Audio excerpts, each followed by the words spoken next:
Admiral Halsey's gigantic Third Fleet steams at full strength through Japanese home waters on a mission of destiny to carry out, along with other Allied forces, the first historic landings on the soil of Japan. 400 fighting ships, led by the mighty 45,000-ton USS Missouri, move in on the enemy in a stunning demonstration of Allied sea power.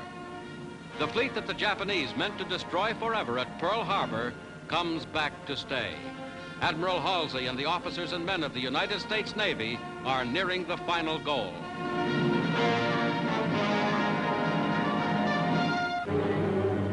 On Okinawa Island, 600 miles southeast, hundreds of United States transport planes stand ready to fly the 11th Airborne Division to Tokyo, an appropriate jumping-off place for a last triumphant journey.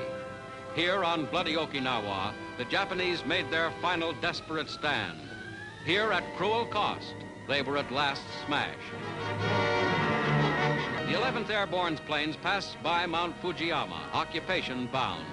Official pictures show first transports arriving at Atsugi Airdrome, just outside Japan's capital. Following instructions of the Supreme Allied Command, Japanese officers walk out to give over the airfield. This is surrender. Major General Swing, 11th Airborne Chief, and Lieutenant General Eichelberger, commanding the 8th Army, confer with the Japanese.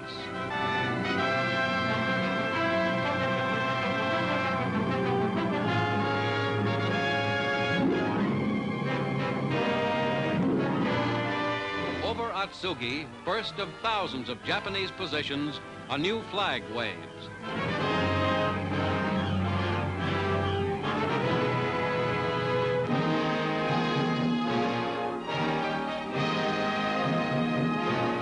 More transports land, bringing up thousands of troops to occupy Japan's main island. Japanese military police are put under Allied control to be used in the early stage of the occupation.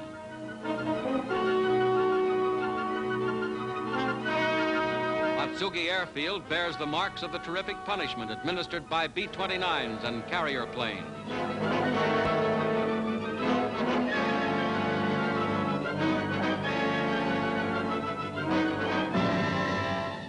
Simultaneously with the airborne landings, Halsey's ships in Sagami Bay, just below Tokyo Bay, prepare to move through Uraga Strait toward Yokosuka, Yokohama, and Tokyo. A Navy plane brings up a distinguished visitor to Halsey's flagship, the Missouri. In the hour of victory, Admiral Chester Nimitz, Pacific Fleet Commander, comes to say, "Well done" to a valiant deputy.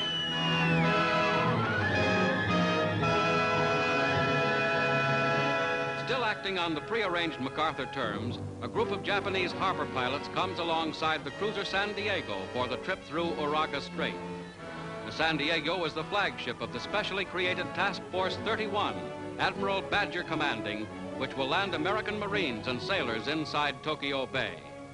The Japanese give full information on mines, soundings, and coastal defenses as Task Force 31 sails past the strait toward its first objectives.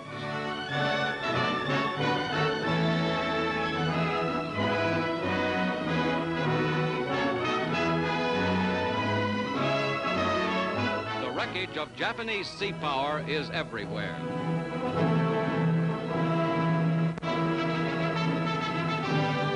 The 33,000-ton Japanese battleship Nagato, hit July the 18th by Third Fleet aircraft, lies out of action in the harbor.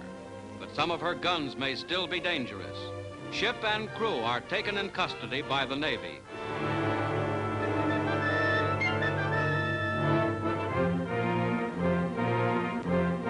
The Nagato is turned over to her new captain, Thomas Flynn, former executive officer of the USS Iowa. Once one of the most powerful ships in the world, the Nagato now flies the Stars and Stripes. Amphibious invasion, a pattern made familiar by United States forces. Now the barges and Marines are going in for the last time. The objective is a fort near Futsu, opposite the Yokosuka Naval Base. Fully equipped for combat if it becomes necessary, the Marines carry out their assignment with flawless timing.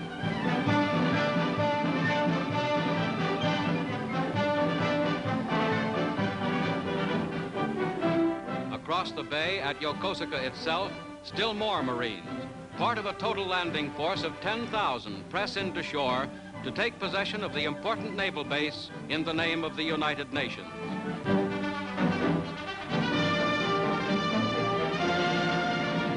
This base, with its approaches, was one of the most heavily armed bastions of the whole Pacific. The USS San Diego docks at Yokosuka, first ship to tie up to a Japanese pier. Surrender negotiations are brief and unceremonious. Yokosuka passes into American hands.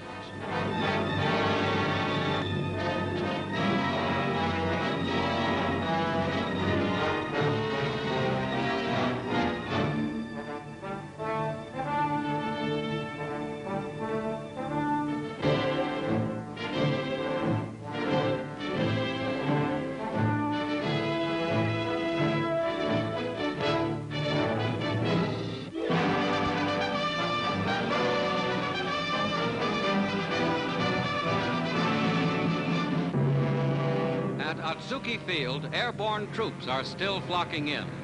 Within a few hours, the Tokyo area holds thousands of American soldiers.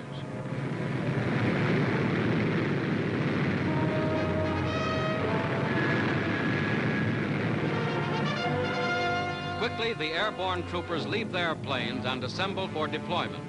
There were 300,000 Japanese soldiers in this area only 2 weeks ago. All have been disarmed and removed. And now another plane wings low over Atsuki. Inside is the leader of the army that fought back from Bataan, the leader now of all the United Nations troops, ships, planes that smashed a terrible enemy, the Supreme Commander, Douglas MacArthur.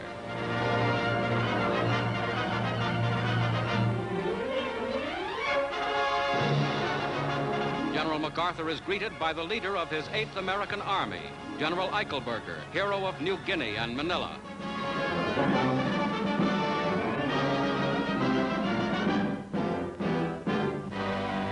Japanese trucks, ordered for immediate use to transport occupation forces through the area, are lined up along the edge of the airstrip. Soon, quantities of American equipment arrive. But now, infantrymen load up for prearranged missions, ready to spread out and make secure the Allied hold around Tokyo. American prisoners of war, taken by the Japanese in the Philippines in 1942, are a glad reception committee. They'll be going home now.